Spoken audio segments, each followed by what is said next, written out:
Sam Wilson and I had a business-arranged marriage. On our wedding night, when I suggested sleeping in the guest room, a row of live comments suddenly appeared before my eyes. New. Don't sleep separately. I hate slow burns. He's maintaining composure but internally devastated. Your husband's been secretly in love for 10 years. LMAO, he wore shirt garters to seduce you for nothing. Shirt garters? Now I'm curious. 10 p.m. After jointly hosting the guests, Sam and I left the ancestral home by car. My legs ached from wearing stilettos all day. I couldn't help massaging my calves. Are you uncomfortable? Sam looked up from his tablet, noticing my awkward posture. Yeah. My legs hurt from the heels. Before I finished speaking, warm hands steadied my shoulders. Sam straightened my posture, then bent down to remove my shoes. He lifted my legs onto his lap. I can do it myself. Let me. His firm grip on my calves burped no argument. The commanding tenderness made me stop resisting instantly. His skilled hands worked at perfect pressure, the soothing warmth from his palms easing the soreness remarkably fast. Rotating my ankle gently, he said, "You don't have to wear heels if they hurt." Sam, you don't understand. I tilted my head. Kipeos only look right with heels. Your comfort matters more. But don't I look good? I challenged, meeting his gaze head-on. Sam's fingers stilled momentarily before he looked away. You do. Satisfied. I swung my legs playfully, accidentally brushing against something hard beneath his trousers. Your keys are poking me. Not keys. He cleared his throat. Stay still. Before I could question further, the car stopped. Through the intercom, the driver announced, "We've arrived, sir." When I looked up from gathering my things, Sam already stood outside. How rude. Not even waiting. Wait for me. He leaned back in, dangling my stilettos from 2 fingers while spreading his arms. Come here. Carry me up. Ivy was carried bridal style by Sam. Looking up, I could see the defined lines of his neck. The top button of his shirt was fastened neatly just below his Adam's apple. Sam's features naturally leaned toward an aristocratic coldness. Dressed in formal shirt and suit, he embodied restrained elegance. Perfect reference material. As a professional illustrator, I couldn't help mentally sketching those lines. Daydreaming? I snapped out of my creative thoughts. Nothing important. Sam didn't press further. Rest early if you're tired. Back at his penthouse, I slid off his arms guiltily. My sticker-covered suitcase looked jarringly out of place against the minimalist decor. Much like how I felt around Sam, our marriage was technically a business arrangement, though arrangement implied mutual benefit. In reality, my father had leveraged an old favor to make Sam save our failing company through this marriage. A month ago, Sam had been that untouchable family friend I respectfully called Gidge. Now he was both my husband and benefactor. Someone to admire from afar, never to touch. When Sam reached for my luggage, I snatched it back. I'll take the guest room. He paused, then took the suitcase anyway. You'll have the master bedroom. It's prepared. His voice dipped slightly. I'll take the guest room. Before I could protest, he was already walking toward the master suite. I trailed behind, opening my mouth to argue when strange text suddenly floated in my vision. New. Sam can't sleep alone. I need spice. Just do it already. For the readers. Delulu much. Theirs is a chaste contract marriage. His calm facade shattered when she chose separate rooms. I blinked hard, crashing into the doorframe. Strong hands steadied me as Sam guided me to sit on the bed. Are you hurt? His warm palm cradled my head, brows furrowed with concern. I shook my head too vigorously, accidentally gagging. Sam stood abruptly. I'm calling Dr. Evans. No. I grabbed his wrist desperately. I'm fine. The last thing I needed was a doctor witnessing my humiliation over tripping on flat ground. I stared into his eyes with fierce determination. Really? Just need sleep. My burning cheeks demanded immediate solitude. With a dismissive wave toward the door, Ivy gave Sam his marching orders. Sam, you should go rest now. No sooner had she spoken than comment-like text began scrolling through her vision. Ha ha ha ha, our silly daughter. Sam, how can you resist getting hot and heavy with this airhead wife? You thirsty girls need boundaries, they're not the canon couple. Dying at Sam wearing shirt stays to seduce his wife when they're totally wasted. Not canon? But we're legally married. These floating comments made no sense. Maybe the concussion was worse than I thought. I squeezed my eyes shut, willing the bizarre projections to disappear.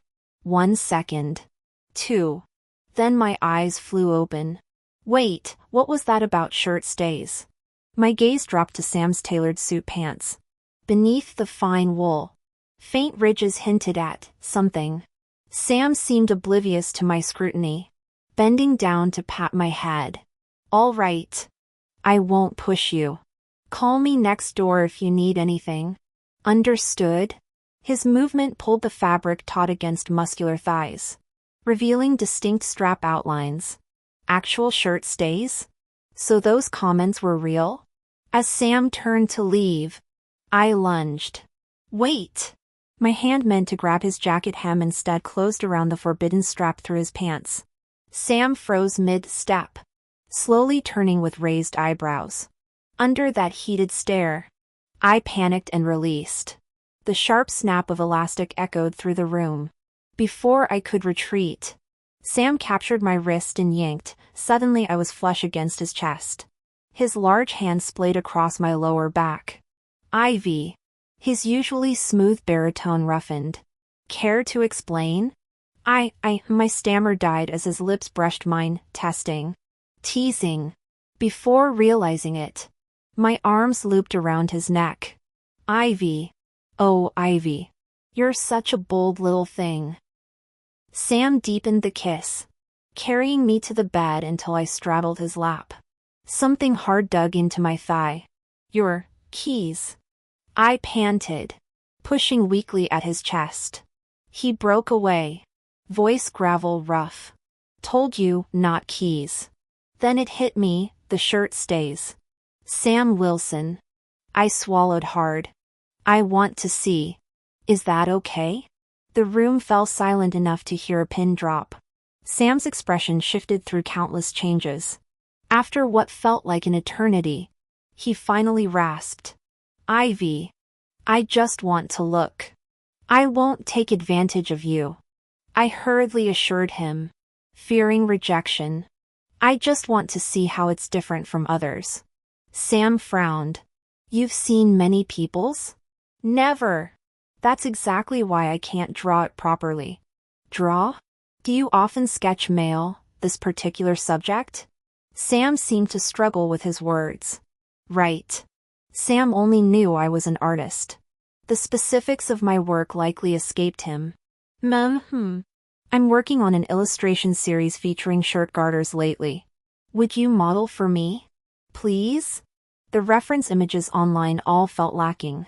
I remembered Sam had played basketball since childhood. His thigh muscles must have those perfect, defined lines. Imagining his athletic build paired with that coldly elegant demeanor and those dangerously alluring garters. Just thinking about it made me hyperventilate. So you want to see the shirt garters? Yeah. Exactly. For some reason. Sam appeared visibly relieved. He massaged his temples, murmuring almost inaudibly. I thought. Thought what? Reading these live comments and recalling Sam's earlier conflicted expression. Burning shame engulfed me. I rushed to explain. Sam. I didn't mean that. I stammered. I really wasn't trying to. Ivy. We're married. Sam gently interrupted, holding my gaze unblinkingly. I nodded. I know. Sam pressed his lips together silently. Instead of speaking, he guided my hand to the metal clasp at his waist. When he finally spoke, his voice flowed like a siren's lure. What I'm saying is, you can do anything you want to me. Unfasten it. The obsidian shirt garter bit into the upper portion of Sam's thigh. Whether from prolonged wear or his naturally fair complexion, faint pink marks bloomed where the elastic gripped flesh. The other end anchored to his shirt hem, the crisp fabric outlining his lean waist while strategically concealing certain protrusions. Yet I still saw, inevitably, disproportionately conspicuous. Ivy possessed some audacity, but not enough. Lasting barely 30 seconds. I averted my gaze in panic, blushing furiously as I snatched up a nearby bathrobe. Ivy must have truly lost her mind. When she realized what she was doing, she'd already ignored Sam's outstretched hand and haphazardly tied the apron around his waist instead. Flustered, she tried to retreat, but an arm snaked around her lower back. Sam pulled her into his embrace. Done looking? Why, yes. All done. Good God. When had she developed this stutter? Is this sufficient? Sam asked with genuine curiosity, his breath warm against her temple. Don't you need the reference sketch? She shook her head vehemently. No need. I've memorized it. A low chuckle vibrated through his chest. My brilliant Ivy.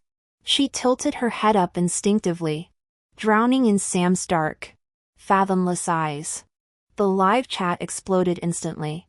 Holy shit, where did this plot twist come from? This wasn't in the original novel. Did the author go rogue? Do it for the culture. Team Sam forever. Full NC-17 version when? STFU, I only ship canon couples. Waste your breath, male leads entering stage left. As if summoned, Ivy's phone rang just as she rose on tiptoes to steal another kiss. The screen flashed Aiden Brown. Her thumb swiped answer before her brain caught up. Ivy. It's me. The familiar voice crackled through years of radio silence. The live chat flooded the entire screen. Finally, the male lead appears. Second chance romance FTW. Let the groveling begin. Aiden's always loved her. He just messed up. Selfish bastard versus loyal husband? No contest. R.I.P. Sam's decade-long silent love. Open your eyes, Ivy. Your husband's right here. The barrage of comments clarified everything. She was the female lead in a novel where her ex Aiden would eventually break her marriage to rekindle their affair. As for Sam, where was Sam? A comment floated by. Sam's currently curled up in bed. Not drinking or smoking. Just hugging his pillow. Another followed. Imagine his emotional roller coaster tonight. Spoiler alert, later Hill. Ivy snorted at the censored text. The mental image of Sam cocooned in blankets made her lips twitch. Aiden mistook her muffled laughter for encouragement. I'm back, he said hoarsely. Want to meet? They'd been high school sweethearts turned college lovers. Back when trigonometry bored her. Ivy needed a reason to attend class. Aiden's face had been that reason. I always used to sketch Aiden during class. On the day after college entrance exams, everyone returned to the classroom to collect their books. My sketchbook accidentally fell out and got seen by the whole class. Everyone started teasing that I had a crush on him. I realized they might be right.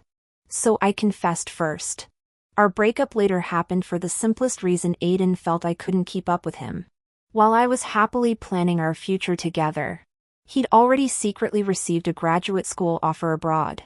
When confronted, Aiden actually had the nerve to say, Ivy, attending business school has always been my goal. I must achieve this no matter what. You're an art student. We can't apply to the same university. You never grew up. Always playing around or wasting time online. I don't have energy for your carefree lifestyle. I was furious. Why did he have to belittle me while pursuing his dreams? He constantly accused me of being aimless and irresponsible.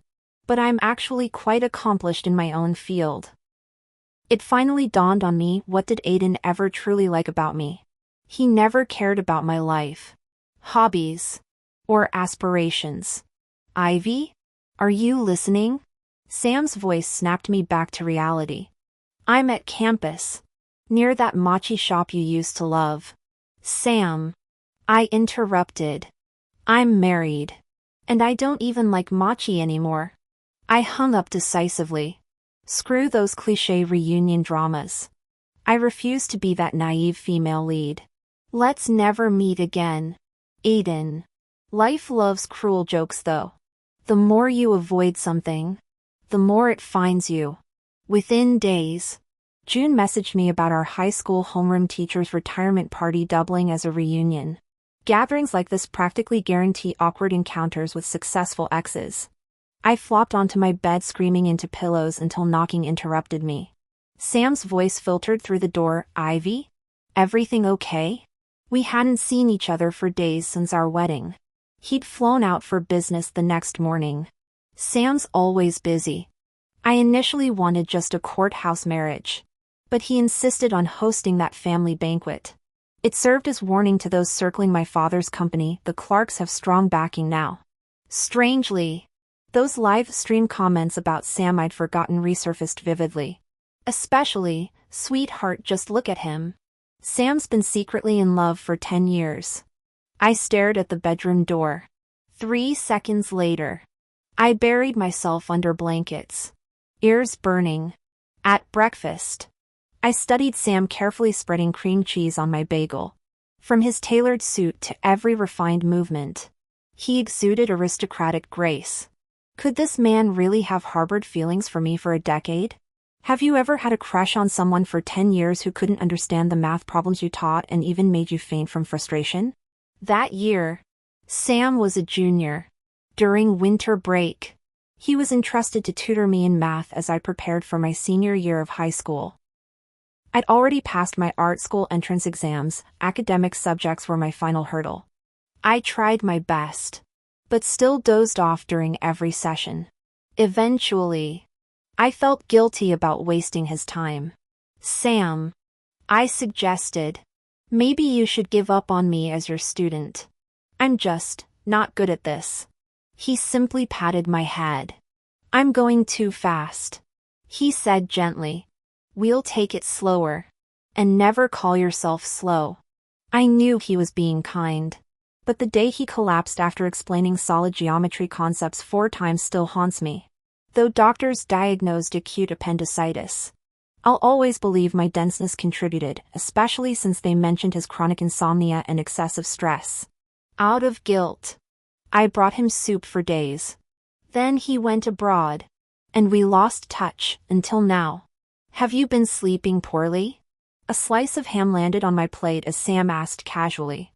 I snapped back to reality. Yeah, insomnia's been rough lately.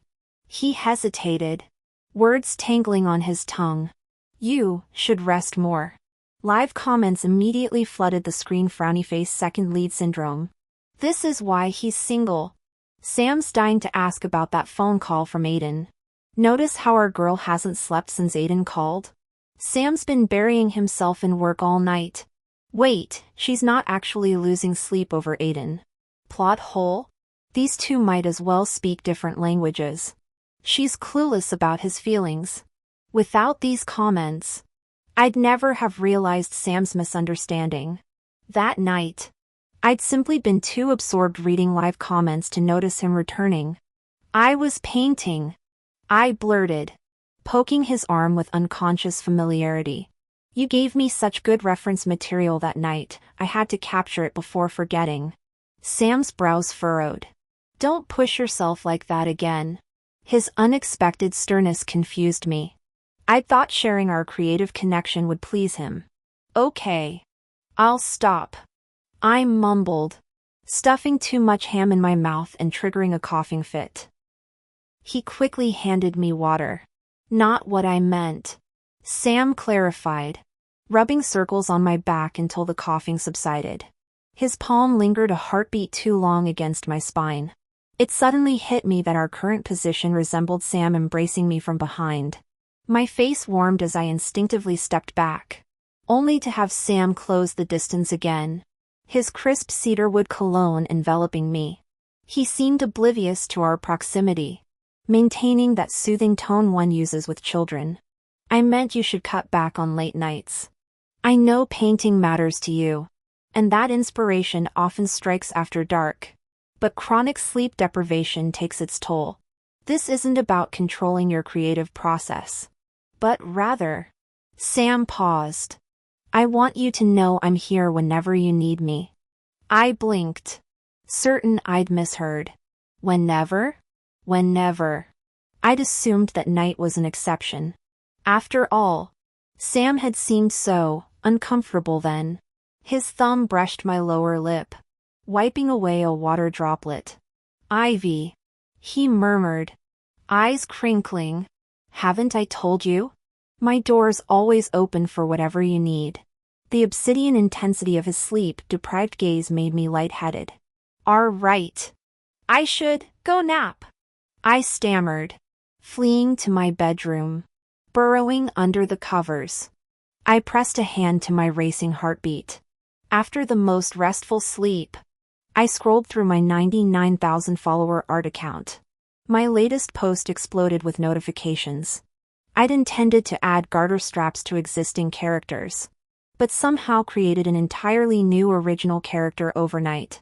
Comments flooded in AHHH new OC saving my life. Formal shirt plus tie plus vest meets thigh garters? Dead. Cold CEO face plus garter belt equals peak sexual tension. Where's the female lead? Secretary for office roleplay? I replied, still brainstorming. But no workplace romance. Scrolling further, I paused at a familiar username Aqua, amazing work. Looking forward to more. My longtime supporter since high school, who'd suddenly switched from sensei to ma'am. I typed, thanks babe.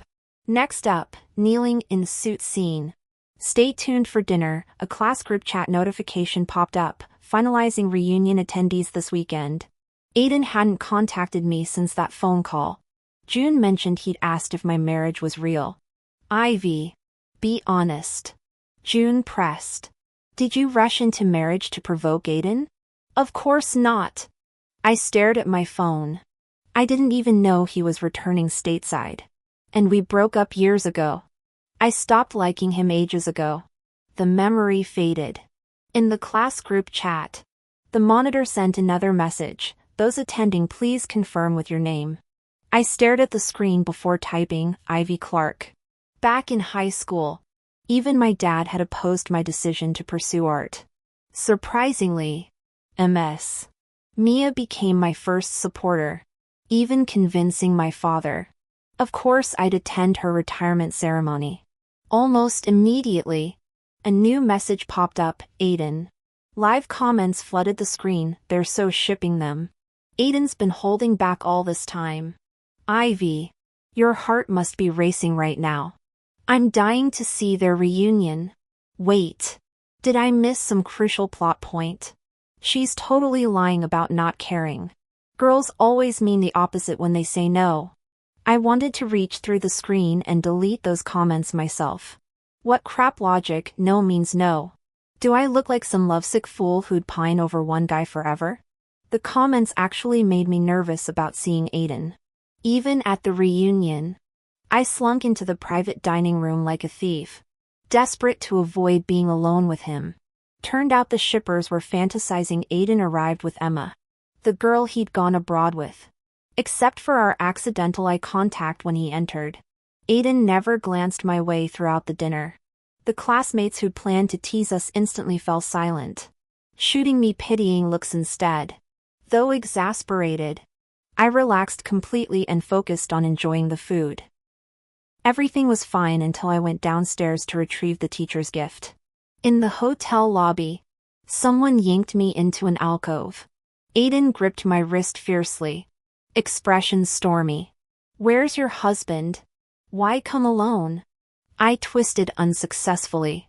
You're hurting me. I ask you a question. Spouses aren't mandatory. Not everyone needs to flaunt theirs like you do. Sam was busy. Every minute precious. How could I ask him to play along with this childish charade? Instead of taking the hint, Aiden's eyes suddenly brightened. You're jealous? I gaped at his delusion. Not at all. Best wishes to you both. People were staring. I tried pulling free again. Let me go. I need to, before I finished. Aiden crushed me against his chest. Emma and I never happened. Not once. What's that got to do with me? His refusal to listen finally angered me. I'm legally married. Release me now. Ivy Clark's body stiffened for a moment before she pulled me tighter. I know your family forced you into this. I'm capable now, I can help you too. Ivy. Let's get back together. What? Sam's here? Where? He waited over 3 hours? Why didn't he tell me? Where's your backbone? Sam? I frantically scanned the flooding live comments while struggling against Aiden's grip. Finally stomping on his leather shoe. I shoved him away. Are you out of your mind? Aiden? I don't like you anymore. This is beyond inappropriate. The hotel manager finally noticed the commotion in the corner. Rushing over, he asked if I needed assistance. Without hesitation, I pointed at Aiden. This man's harassing me, I declared before bolting. Circling the lobby, I found no trace of Sam. My damn phone chose that moment to die. I grabbed a waiter's arm. I need a fast-charging power bank. The call connected instantly. Sam's voice carried subdued surprise. Ivy? Where are you? He hesitated. Closing my eyes, I blurted, wherever you are, come take me home. Sam. He arrived faster than expected. Maybe he never left despite the comments claiming otherwise. 3 minutes after hanging up, I watched the familiar Maybach glide to the hotel entrance. Sam sprinted over. Crouching beside me, what's wrong? Are you hurt? My eyes burned as I stared at him. Talk to me. Ivy. He urged, reaching to help me up. I don't love Aiden anymore. Sam. I won't reconcile with him. I threw myself into his arms. Nobody believes me, but you will. Right? I'd told June I didn't care. Told Aiden 1,000 times. Screamed it silently at those comments. Yet no one listened. For the first time, I felt like I was standing alone against the whole world. Exhaustion weighed me down. Sam stiffened, his hand tightening against my back. Okay. In the back seat of the Maybach, I extended my arm toward him. Faint bruises bloomed blue-purple under the dim interior lights. You were at the hotel earlier. Why didn't you show yourself? My voice trembled with unshed tears. He hurt me. Truthfully, judging by the live comments, Sam had only witnessed Aiden holding me. The plot's clever framing ensured his perspective showed no struggle, only what appeared to be tender affection. Still, I wanted to provoke him. Pain flickered through Sam's eyes as his trembling fingers brushed my wrist. I didn't realize. Then you also don't realize you love me? I cut him off. 10 years and you still don't know? Holy shit! Is Ivy actually confronting Sam? I knew something felt off about Ivy's behavior. Like watching censored footage. Plot twist activated, now shipping arranged marriage turning into secret pining. Seriously though, Aiden's acting deaf. Ivy clearly said no and he still forced it. Sam won't admit it. Can't break character as the stoic second lead.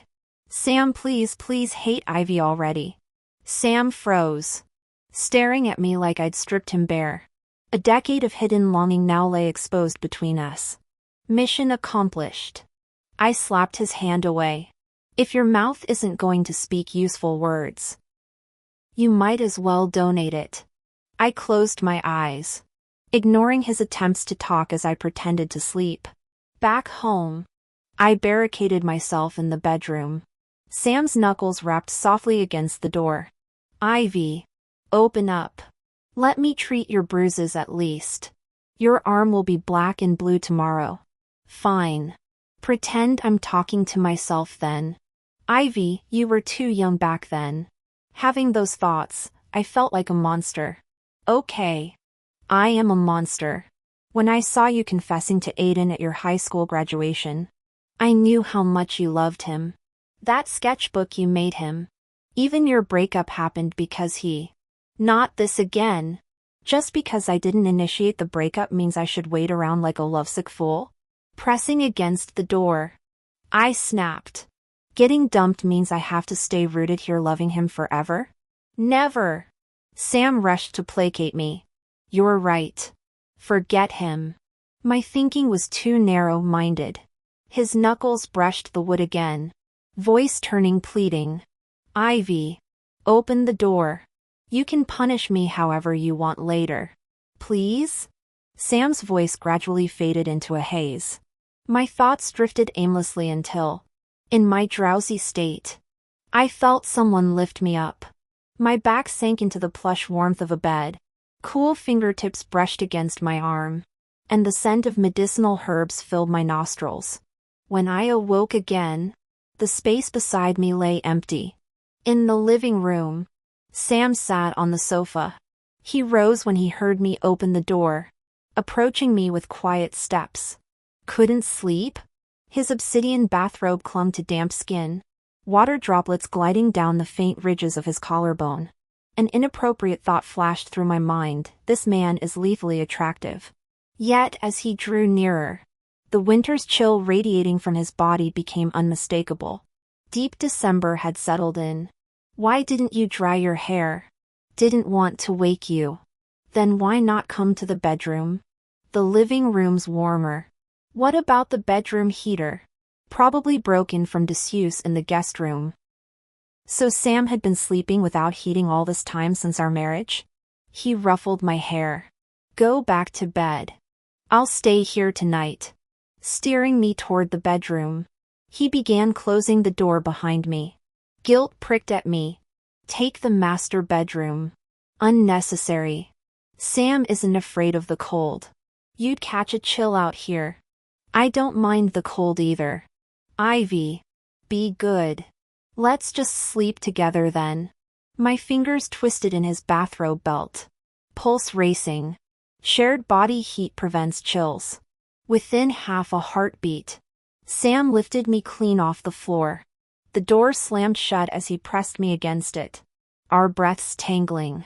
His lips hovered a hair's breadth from mine. Understand what sharing a bed entails? My heart hammered like war drums. Since when did you become this bold? Sam's low chuckle vibrated against my skin. Always been this way. Now that you've seen through me, no point pretending. Oh. Still want to sleep together? The faint glow of a nightlight I'd requested last week illuminated his face, a recent concession to my whims. In the shadows, Sam's gaze burned dark enough to devour worlds. Answer me. His grip tightened at my waist. Or I'll kiss it out of you. I sealed my lips and squeezed my eyes shut. The anticipated kiss never came. Peeking through my lashes, I found him watching me with amused patience. Indignation flared. You. My protest dissolved into his mouth. Featherlight kisses rained down until my fingers brushed familiar restraints beneath his robe. I frowned. Exploring lower. Why are you wearing garter straps under a bathrobe? Sam captured my wandering hand, voice strained with restraint. Because some temptations require containment. It's not a shirt garter. Don't go any lower. Anatomy knowledge magically flooded my mind. I blinked. Sam. I want to see.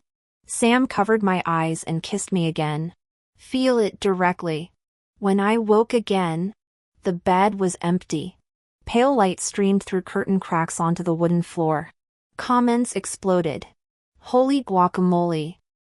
More censorship. It's obvious. Sam's robe is still under the bed. My Sam finally got his feast. Ivy too. Didn't I say I hate censored content? Where's the uncut version? This sacred ritual should have happened on the wedding night. Blame that phone call. New plan, full steam ahead with arranged marriage to love trope. I'm shamelessly switching ships based on who satisfies me. I'm crying. Team original male lead here. Does he still have a chance? This idiot. Whoever the FL loves IS the ML. This is women's fiction. Got it? I mentally liked the last comment before calling out hoarsely. Sam entered, gathering me into his arms smelling of fresh pine. Any discomfort? I shook my head, tracing circles on his chest until he captured my hand. Be good.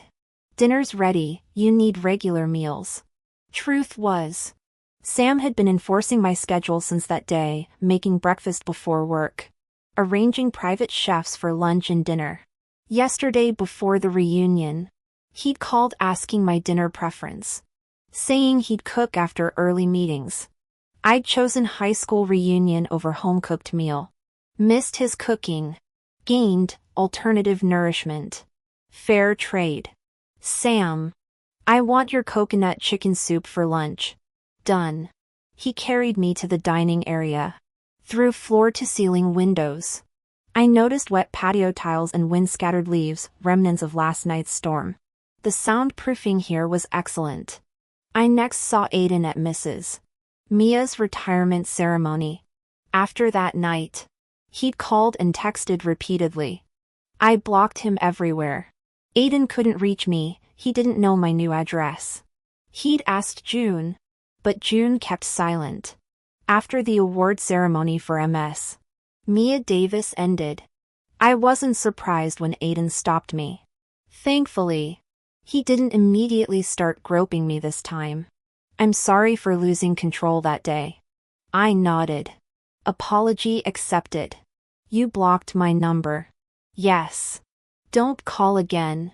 Aiden fell silent. As I turned to leave, he suddenly said, Ivy, I'm staying for good this time. My phone rang. Cutting him off. Sam's name flashed on the screen. I looked up to see his familiar car parked at the school gate. Leaning against the window, he waved his phone at me with a smirk. I need to go, I told Aiden without addressing his unfinished declaration. Someone's waiting. His gaze followed mine. Your arranged husband? He sneered. Do you even love him? I considered this. I really like him. And I did. I'm shallow like that. Sam was devastatingly handsome and unfailingly polite. Though our reunion had been unconventional, when he'd suddenly reappeared in my life proposing marriage, I'd been too stunned to speak. He'd simply ruffled my hair like old times. My little chatterbox grew up quiet. I remembered how he'd tutored me in high school, how I'd ramble about nonsense until drowsiness overtook me. How he'd never once raised his voice or mocked my clumsiness. Always listening with endless patience. That innate fondness never faded. I really like him, I repeated firmly. Aiden's jaw tightened. Eyes reddening. Bullshit. I was the only one you ever wanted. You're unbelievable. I sighed.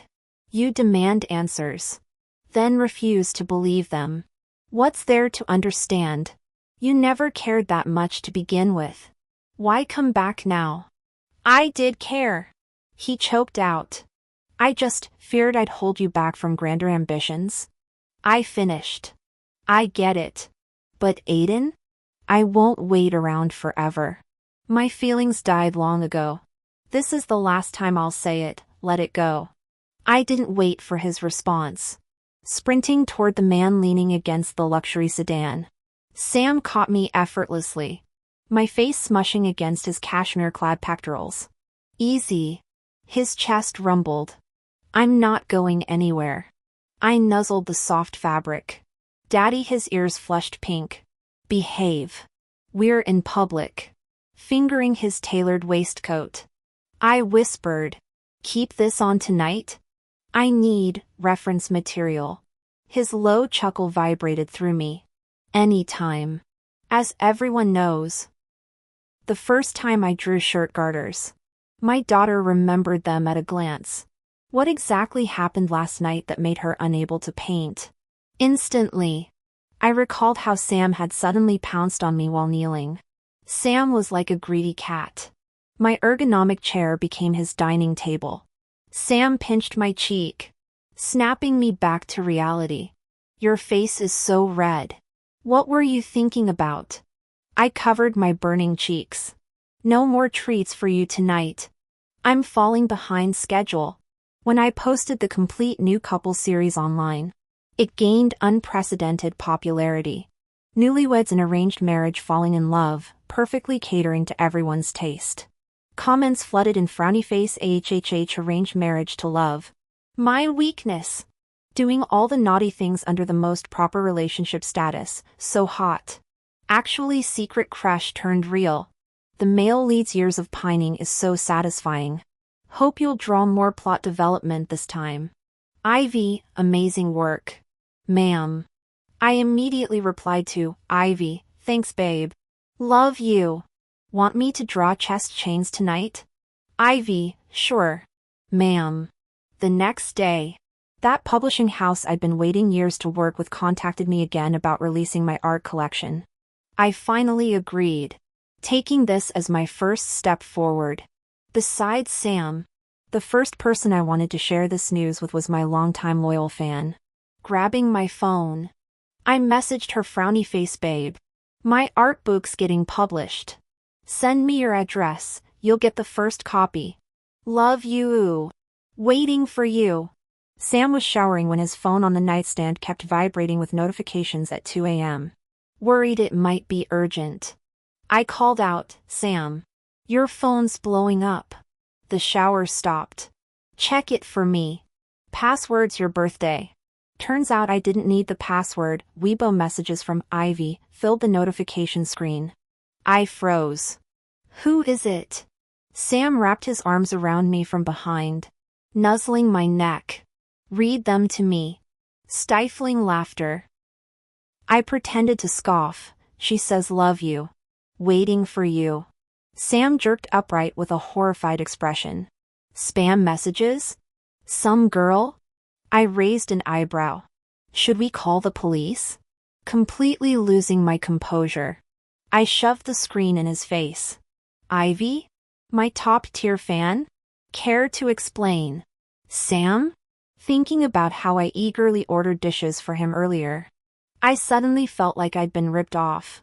The tailored suits, the chest chains, all of it only happened after I fed him first. Before Sam could speak, I pushed him down, grabbed the blindfold from the bedside, and fastened it over his eyes. Then I clasped the prepared chest chain around him. Ivy, don't move. This is your punishment for exposing my secret identity. I snapped photos with my phone, stockpiling material for my next update. Straddling him, I vowed to reclaim everything I'd lost. I started strong, but by the time Sam carried me back to bed from the shower, I had zero energy left. Let's not discuss who ended up wearing the blindfold and chest chain. When he pressed against me from behind, I kicked him reflexively. Stay still. Pervert. Old rascal. Sam pulled me into his arms, sounding thoroughly satisfied. Mrs. Wilson. I already held back. See if you dare provoke me like this again. I squirmed to escape, but he yanked me back. I'll behave. Let me massage you. His broad palms warmed my lower back, easing the soreness. Drowsy in his embrace, I mumbled, Sam, how'd you find my account? Noticed it while tutoring you in high school. He paused. Your art's incredible. I looked up. You don't think it's frivolous? He kissed my forehead. Why would you think that? Under the covers. His hands cradled my face. Sweetheart, do you have any idea how extraordinary you are? Top scorer entering the nation's best art program. Built a 200,000 follower account in high school. Financially independent through college. Who'd dare call that frivolous? I bit my lip against stinging eyes. You're a respected Mr. Clark. My dad. And that so-called male lead from my past. Truthfully, their opinions never really mattered. I've always known my worth. But hearing the same criticism since childhood, maybe I'd absorbed too many stereotypes myself. When Sam first scolded me for staying up late, I braced for judgment. Instead, he said, "Wake me anytime you need help." I should have realized sooner, Sam's different. Humanity hasn't even scratched the surface of what Sam Wilson's capable of. He didn't hesitate. That's their flaw, not yours. Exactly. I agreed fiercely. His forehead brushed mine, voice softening. But your father did one magnificent thing. What? Brought the most wonderful Ivy into this world, and straight to me. Sam lowered his head and gently kissed me. He said, "Ivy, do you know? You were only 12 when we first met. When your father brought me home, you dragged out all the family snacks and told me not to be polite, but to save at least one chocolate for you." He continued, "Later when I tutored you, you'd struggle to stay awake but still insist with determination. Sam, I absolutely can't let your brilliant reputation get ruined because of me." Then you'd fall asleep the very next second. After that, he said, I could only follow your updates on Twitter, leaving simple words of encouragement. But you always replied enthusiastically, like an ever-radiant ray of sunshine. His voice softened. Then when you agreed to marry me, I stayed awake all night from joy. Even knowing dreams don't come true so easily, you kept surprising me beyond imagination. Drowsily nestled in his arms, I listened quietly. Finally he murmured, "Ivy, I love you." Rousing slightly, I kissed his chin and whispered, "I know." Then added sleepily, "But you can tell me again tomorrow. About loving me." The end.